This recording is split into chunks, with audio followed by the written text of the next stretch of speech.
So kamar yadda kuke gani for now, one candle can change your life. So inshallah for now, zan nuna muku the best trading strategy da za ku dinga amfani da shi wajen yin trading a wannan financial marketing. Wanda wannan strategy I think like na muku videos akan shi almost 3 times. Wanda wannan strategy still za ku iya apply na shi a any financial market da kuke trading. Any financial market like maybe crypto market, stock market, like maybe indices, futures and forex. Like any financial market da yake trading, za ka iya apply wannan strategy domin yana aiki. Kun gane ba? So maybe wannan strategy ne wanda like za ka dinga amfani da candlestick like one candle, either bullish candle ko kuma bearish candle. Wanda iya wannan strategy like kai focus a kan shi definitely zai canza maka rayuwanka. So ka kumanta ku danna mun subscribe sannan ku danna mun like a wannan bidiyon. Sannan like duk wani wanda yake so ya shiga 101 mentorship nawa wanda zan yi guiding mutum step by step yanda zai zama full time trader, so mutum ya duba kasan wannan bidiyon description akwai link da zaka iya min DM. Sannan at the same time maybe idan kana so daga ka providing signal shi ma ka duba kasan wannan bidiyon akwai link da zaka iya min DM. So still ka kuma ta ku danna mun subscribe sannan ku danna mun like a wannan bidiyon. Idan muka duba da kanan kamar yadda muke gani, wannan strategy ne wanda like za ku dinga amfani da wannan like method din wanda muke ce mai accumulation, like manipulation and then distribution. Wanda anytime wannan market din tana tafiya ne based on wannan level din. Kusan wannan level din nan like za mu ce akwai monthly power of 3 and then akwai weekly power of 3, akwai daily power of 3, sannan akwai like 4 hour power of 3, akwai 1 hour power of 3. Kusan duka wa'annan candlestick nan da kuke ganin su, kowane candle ya fito farko like a wannan candle din ana fara samun accumulation ne. After accumulation kuma like za a samu manipulation on wannan candle din. After manipulation kuma like sai a samu distribution. Like wannan shine almost 90% na wannan candlestick din da kuke ganin su a cikin wannan market din. Like idan kai confuse kamar yadda muke gani, let's assume yanzu ka dauka wannan candle ne. So a lokacin da wannan candle din ya fito idan ba ku manta ba, idan wannan bullish candle ne ai yana da open, right? So a lokacin da wannan candle din ya open, first abin da zamu fara samu like shine zamu fara samu wannan range din kamar yadda muke gani wanda muke ce mai accumulation. After mun samu wannan range din nan, kusan a lokacin da wannan candle din ya fito a bullish ba wai direct zai fara yin sama bane, no, sai an dan samu like yayi kasa. Wannan kasan da zai zo wannan low din, wannan low din shine muke ce mai wannan manipulation. Kamar yadda muke gani za a yi manipulation saboda me, saboda a nan point din an riga an yi generating liquidity, nan da aka zo aka samu wannan manipulation din, so liquidity da yake nan kasa an riga an yi taking nashi. After an riga an yi taking nashi, daga nan kuma like candle din already zaman bullish candle ne, zai tafi bullish nashi kamar yadda muke gani, shine zamu samu me, shine zamu samu distribution like kamar yadda muke gani kenan. Zamu gani a wannan point. So kusan duka wannan candlestick din nan, kusan duka wannan candlestick nan suna ba da wannan setup din. Wannan example kenan na like bullish candle, wannan bullish candle kenan a lokacin da ya open kamar yadda muke gani like zai zo low, after low kuma sannan zai je high, wanda idan ya je high din lokacin zai closing like zai dawo zuwa nan like nan wurin da zai close sai ya danyo kasa sai ya bada wick sai ya close kamar yadda muke gani. Da sai yana da open and then yana da me, yana da close and then yana da low kuma yana da high. So kowane candle yana ba da wannan setup din. Kusan almost 90% yana ba da accumulation, manipulation and then distribution. Wannan bullish candle kenan. At the same time idan muka duba a bearish candle, shi ma a lokacin da like bearish candle a lokacin da like ya open, maybe za mu samu wannan point din nan kamar yadda muke ni like za mu samu ranging kenan, that is accumulation kenan. After mun samu wannan ranging din nan like already muna expecting manipulation, ma'ana a taking wannan liquidity na high din nan and then a zo a taking wannan liquidity na low din nan. So wannan point din shine me, shine za mu samu wannan manipulation din kamar yadda muke gani a nan point din kenan. A lokacin candle din ya fito a bearish ne amma zai dan yi high kamar yadda muke ni wannan high din kenan. So after mun samu wannan next phase kuma da za mu samu a wannan time ne shine like za mu samu distribution kamar yadda muke gani kenan. So shine trade din like zai tafi ainihin direction nashi, maybe zai zo hannun low nan dan ya dan koma kuma ya zo ya close nan. So shi ma wannan candle din yana badawa, wannan candle din shi ma yana badawa, wannan bearish candle ne shi ma exactly yana bada wannan setup din. So abin da nake so kawai like you understand it for now shine yawancin duka wannan candlestick din da kuke ganin su almost 90% nasu like maybe from monthly candle, like weekly candle, idan muka duba daily candle, 4 hour candle, 1 hour candle, duka yawanci suna ba da wannan setup da muke ce mai power of 3. Wannan strategy da kuke gani wannan yana daga cikin like is very powerful like trading strategy wanda zaka dinga amfani da shi as a trader, wanda wannan strategy yana aiki sosai. Wannan strategy yana aiki kusan za ku ga like almost 3 times ina muku video akan wannan strategy. kun gane ba, wanda in Allah ya yarda kuma zan ƙara muku bidiyo sosai akan shi da wasu abubuwa za ku ƙara understanding, wanda for now yanzu bara mu shiga cikin chat sai na ƙara muku explanation yadda za ku dinga amfani da wannan strategy da kyau. So amma still ka kuma ta ku danna mun subscribe and then ku danna mun like wannan bidiyon. So this video is sponsored by BTC Dana. So wannan BTC Dana yana ɗaya daga cikin the best broker da za ka iya amfani da shi for now, like idan kana so ka fara yin trading, wanda wannan broker like za ka iya amfani da ita maybe wajen yin trading a stock market, sannan at the same time za ka iya amfani da wannan broker like wajen yin trading a indices market. Most of the time mutane da yawa suna tambaya na like wani broker ne zan dinga amfani da shi maybe wajen yin trading S&P 500 ko kuma Nasdaq 100. So za ku iya amfani da wannan broker wajen yin trading na wa'innan assets. So idan kuna so ku fara amfani da wannan broker, ku duba kasan wannan bidiyon description akwai link na wannan broker, like za ku je ku yi sign off. After kun yi sign off za ku iya downloading application nasu a Play Store ko App Store domin ku fara amfani da shi. So idan muka duba da kanan like kamar yadda kuke gani, za mu ga already yanzu mun riga mun shigo cikin chat. So abu na farko da ya kamata ku fara understanding shine like time frame da za ku dinga amfani da shi. Sannan kuma na muku bayani akan wannan strategy ne wanda like ana samun like monthly power of 3, weekly power of 3, like daily power of 3, 4-hour power of 3, 1-hour power of 3, wanda insha Allah kusan duka zan samu time duka zan muku bayani akan duka yadda za ku dinga identify kowanne, kun gane. So amma for now za mu yi bayani ne akan daily power of 3, daily power of 3. So abu na farko like time frame da aka yi amfani da shi, first za ka je like daily time frame naka, za ka yi mark in previous day high and previous day low. After ka yi wannan, next abin da za ka yi switching zuwa like me 1-hour time frame. A 1-hour time frame za ka jira a yi taking ɗaya daga cikin wannan liquidity da ka yi mark, maybe buy side liquidity or sell side liquidity, kun gane ba. Sannan kuma za ka yi amfani da 1 minute time frame ne a matsayin entry points naka a wannan strategy. So mutane dama suna tambaya na like ya mutum zai dinga amfani da 1 minute time frame wajen like entry. So for me gaskiya ni duk wani entry nawa, duk wani wanda yake following nawa za ku ga ina amfani da 1 minute ne. So already 1 minute yana daɗi sosai. Sannan most of the time kuma ina amfani da 5 minutes, kun gane ba. Wannan time frame ɗin guda biyu su ne time frame da nake using da su wajen entry, amma na fi yin amfani da 1 minute almost 90% a duka strategy da nake amfani da su.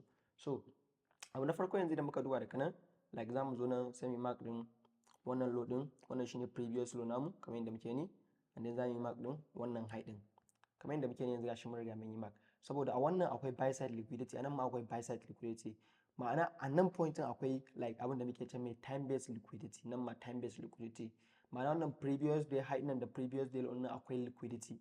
Ina fata kun understanding. So after ka yi haka abin da za ka yi next sai ka yi switching zuwa kan me 1-hour time frame kamar yadda muke gani already gashi nan mun yi switching 1-hour time frame.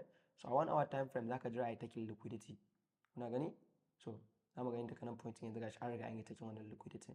So after an yi taking wannan liquidity, next abin da za ka yi switching ne zuwa entry time frame naka, that is 1 minute time frame. Yes, so za mu je kan 1 minute time frame kamar yadda muke, za mu clicking. So da muka duba da kanan already yanzu gashi mun riga mun dawo like 1 minute time frame. A wannan 1 minute time frame din like abin da zaka jira like zaka jira displacement, kun gane ba, zaka jira displacement a 1 minute time frame, ma'ana zaka jira market shift kenan. So da muka duba like da kanan point din za mu ga shi ya zo ya taking wannan low din nan, kuna gani wannan low din da ya zo ya taking shine me, shine like za mu bar shi a matsayin displacement namu, kuna gani, ma'ana like mun samu market shift kenan. So gashi nan displacement. So after ka samu displacement, next abin da zaka yi kawai zaka samu like FVG ne ko kuma a FVG. So for now mu ga nan mun samu a FVG namu, that is inversion namu kenan. Wannan point din like za mu yi amfani da shi a matsayin entry point namu kamar yadda kuke gani. So za mu yi da shi a matsayin entry point namu. So idan muka ɗauka like order mu, like za mu zo mu ɗauka short order, maybe sai kai targeting, za ka yi targeting har zuwa wannan next wannan previous day low, amma most of the time ya kamata a ce ka san risk and reward naka a trading. Kalan wannan strategy ka dinga amfani da 1:2 or 1:3, ko kuma kai amfani da wannan maybe key level din nan, kuna gani. Saboda me za ka yi amfani da wannan key level din? Saboda a wannan key level din like akwai equal low, kuna gani akwai equal low a wannan level din nan, kuma wannan level ne na liquidity. So maybe za ka yi expecting maybe trading ya zo ya tapping a wannan zone din. Anytime like ka dinga sa maybe stop loss naka very tight, ka dinga sa stop loss naka based on risk and reward naka, kun gane ba, like ya kasance stop loss naka anytime yana saman wani area na liquidity, kun kamar nan point akwai liquidity, right? So ya kasance stop loss naka ya ɗan yi saman shi. So idan muka duba nan maybe nan ka samu like setup mai kyau, kuna gani wannan 1:3 ne idan muka duba. So idan muka duba yanzu kamar yadda muke gani already kuna gani ga trade din ya playing.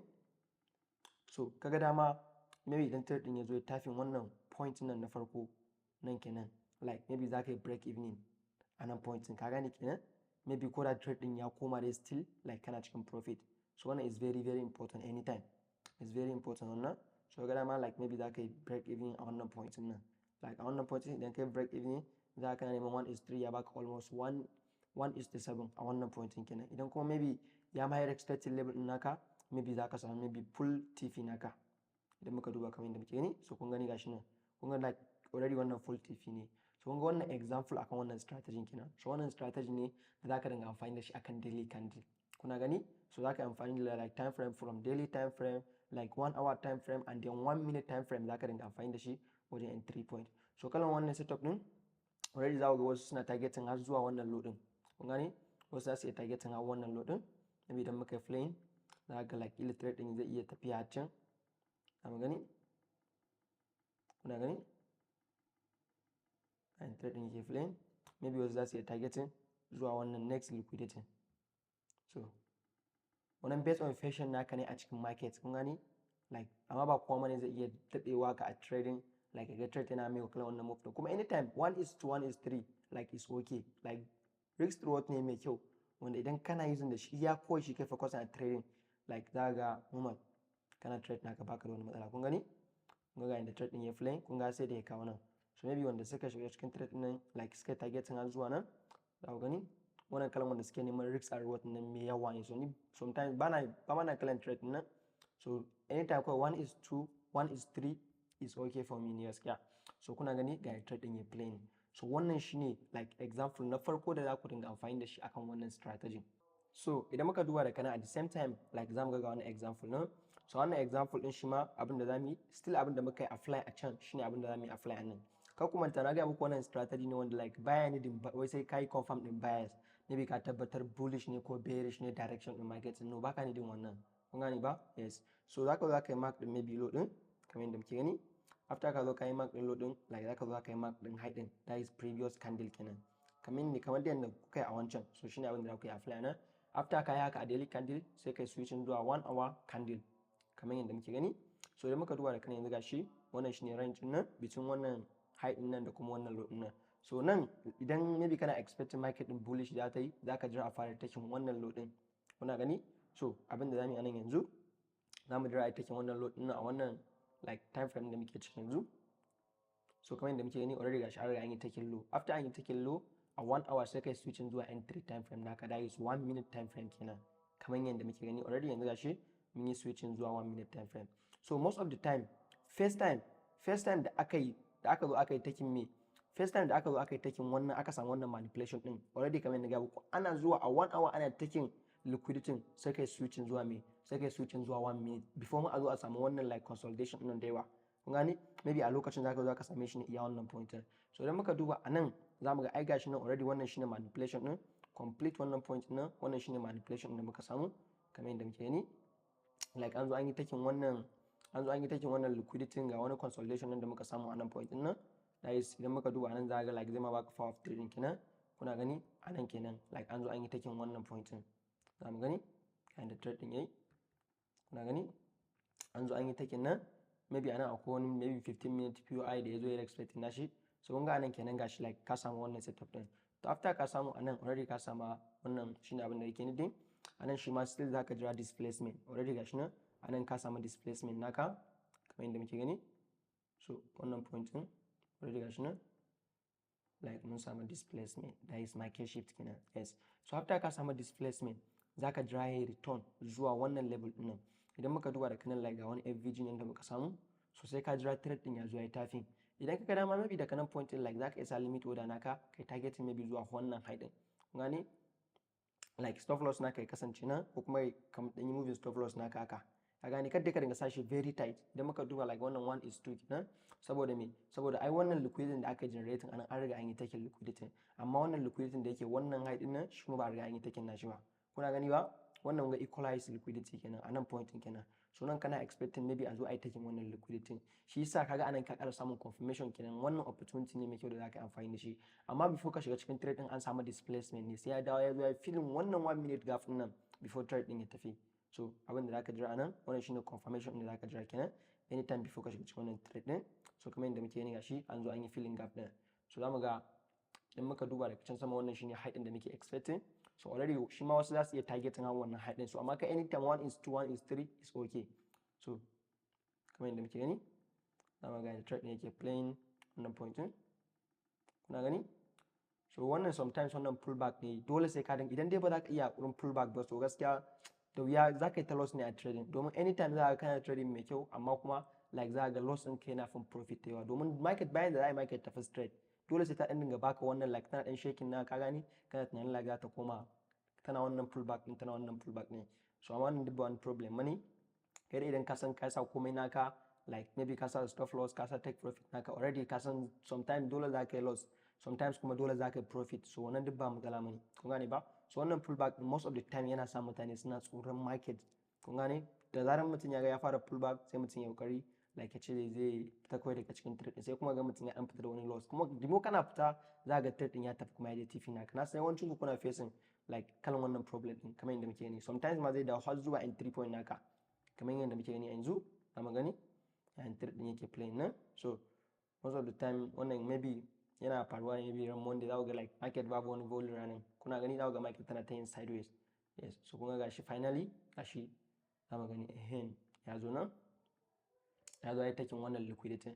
So after ya zo ya taking wannan liquidity maybe za ka iya samun wasu maybe zai targeting wannan liquidity already dai wannan maybe buy opportunity ne maybe wasu za su dinga amfani da shi like har zuwa wannan point amma kai dai like kai wannan 1:2 nan da ka samu kawai shine sai kuma ka jira wani another opportunity idan ya ƙara baka ya kasance kana checklist ka san me kake needing a market kuna gani ba. So zamu ga anan gashi example mun ƙara samun setup mai kyau akan wannan strategy already kamar yadda muke gani gashi mun yi apply na shi kuma already ya riga ya tafi daidai.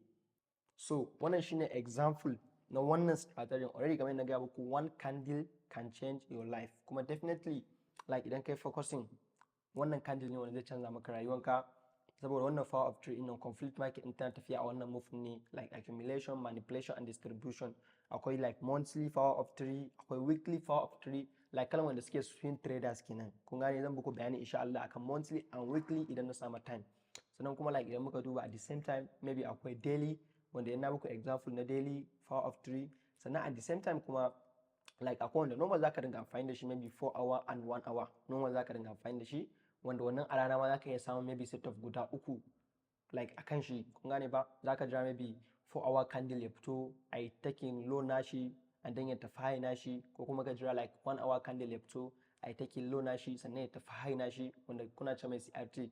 So dan samu time insha Allah duka zan muku bayani akan wannan so amma for now wannan shine example da zan baku so ka kuma ta still ku danna mun subscribe and then ku danna mun like wannan bidiyon wanda insha Allah very soon in Allah ya da akwai videos da zan fara muku wannan channel din wanda mutum like kana so ka dauka trading like business idan dai kai following wannan channel din so baka din kuma maybe ka ci gaba da bata maka kanka lokaci a wannan market in Allah ya da so still ka kuma ta ku danna mun like and then ku danna mun subscribe a wannan channel din peace out.